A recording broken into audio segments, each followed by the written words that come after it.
Okay, here we are at part two. We just did a quick summary of going through all the numbers here and how I passed by what my goal was. And so I could drag that off into the next page and deducted one of the ounces of silver off the bottom to drag on the next page, which takes the average with it. And since then, I've made a couple small purchases and I'm off this sheet now. As you saw in part one, that sheet I just had in my hand, it's done. The 100 ounces is done. The prices have been determined. It's pretty much locked in stone and put away. So at this point, I'm starting over again with this piece of paper. And I guess this is my new silver stash. Starting from scratch. So the other day I went out and I picked up a little bit more here. And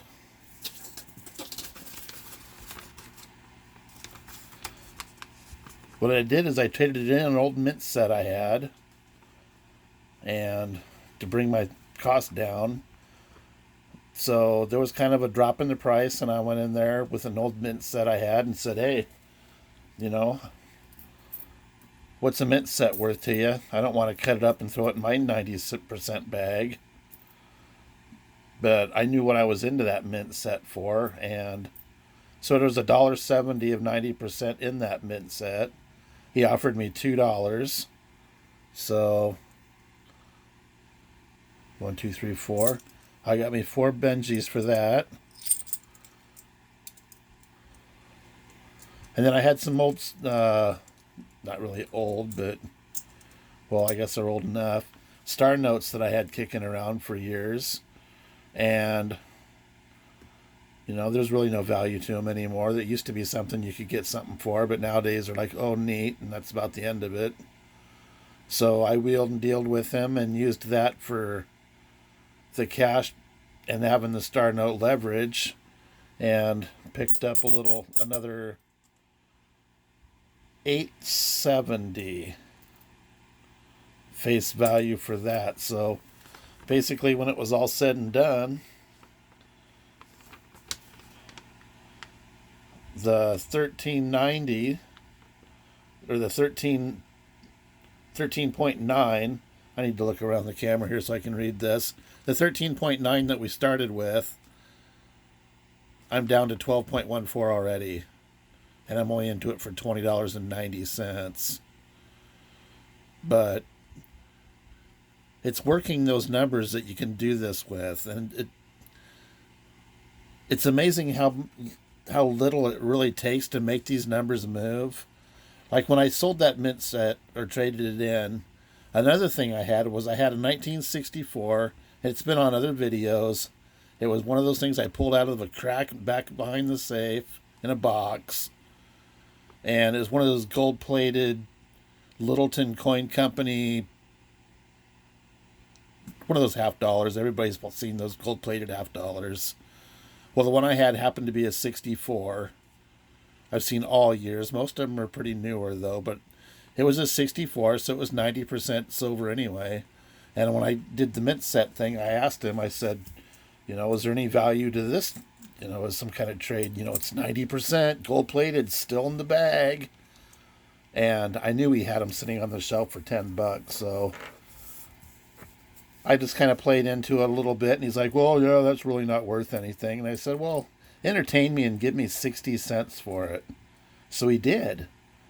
And it doesn't sound like much. You think, oh, yeah, 10 cents, well, big deal. Well, 10 cents on 50 is 20 cents on $1.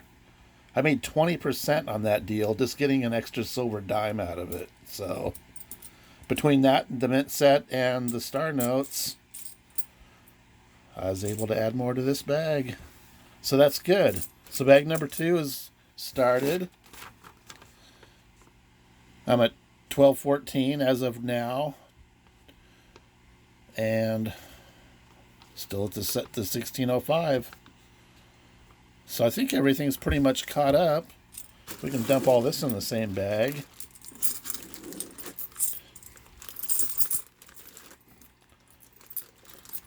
So I can tell another quick story while I'm doing this. That $2.50 gold piece that I ordered, I put that on a credit card because I'd paid it off the month before.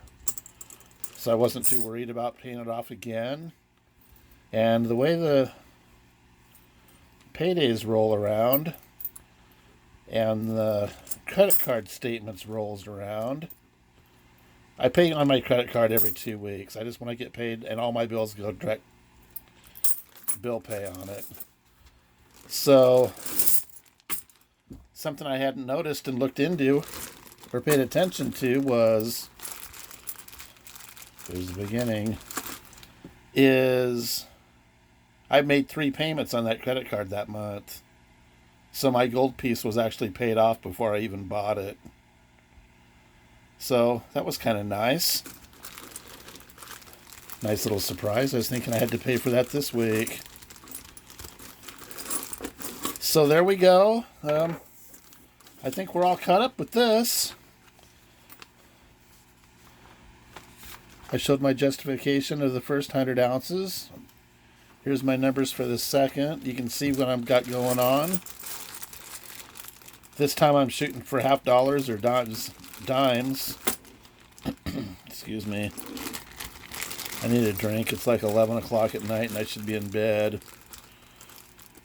But let's see, I threw those other dimes in this bag, didn't I? Yeah, those are supposed to be in here.